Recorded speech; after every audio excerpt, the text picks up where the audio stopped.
ప్రస్తుతం పాకిస్తాన్‌కి, ఆఫ్ఘనిస్తాన్‌కి మధ్యలో పరిస్థితులు ఏమాత్రం బాలేదు. అత్యంత దారుణంగా ఉన్నటువంటి పరిస్థితులు, కాల్పులు, బాంబు దాడులు ఇవన్నీ జరుగుతూనే ఉన్నాయి. ఇటీవల ఆఫ్ఘన్‌కి చెందినటువంటి ఒక క్రికెటర్ గూడా మృతి చెందినటువంటి పరిస్థితి బాంబు దాడిలో. సో, అయితే దీనికి సంబంధించి భారత్‌ని చూసుకొని ఆఫ్ఘనిస్తాన్ ఈ విధంగా వ్యవహరిస్తుంది. భారత్‌కు దగ్గర అవ్వటం కోసమే ఆఫ్ఘనిస్తాన్ ఈ పనులు చేస్తుంది అంటూ చెప్పటం.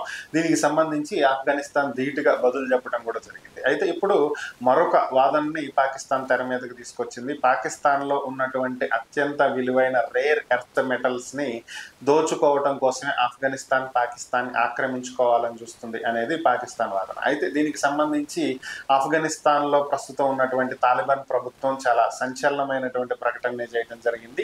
ఇదేంటి అంటే అసలు పాకిస్తాన్‌లో ఎటువంటి రేర్ ఎర్త్ మెటల్ ఎలిమెంట్స్ లేవని, అవి ఉన్నదంతా బలూచిస్తాన్‌లో అని, పాకిస్తాన్ గతంలో ఆక్రమించుకున్నటువంటి ఈ బలూచిస్తాన్‌లో ఇవన్నీ ఉన్నాయని, సో వీటిని చూపించి అమెరికా నుంచి పాకిస్తాన్ భారీగా లబ్ధి పొందుతుందని, అందుకే బలూచ్ లిబరేషన్ ఆర్మీ తమను స్వతంత్ర దేశంగా గుర్తించాలంటూ ప్రతిపాదనలు చేయటంతో పాటుగా పాకిస్తాన్ మీద దాడులు చేస్తున్నారని. ఇక ఇప్పుడు పరిస్థితి ఏంటి అంటే ఆఫ్ఘనిస్తాన్‌లో ఉన్నటువంటి రేర్ ఎర్త్ మెటల్స్ ని కూడా దోచుకుని అమెరికాకు మరింత దగ్గరవుతూ అటు నాటో దేశాలకు దీన్ని చూపిస్తూ నాటో నుంచి ఎక్కువగా లబ్ధి పొందాలని పాకిస్తాన్ చూస్తుందని. అయితే అమెరికా ఆఫ్ఘనిస్తాన్ భూభాగం మీద అడుగు కూడా పెట్టలేదని, నాటో దేశాలు కానీ పాకిస్తాన్ కానీ తమ దేశ సహజ వనరులు సంపద వైపు చూస్తే ఎట్టి పరిస్థితుల్లో వదిలిపెట్టే ప్రసక్తే లేదని, పాకిస్తాన్ సైనికుల్ని పాకిస్తాన్ని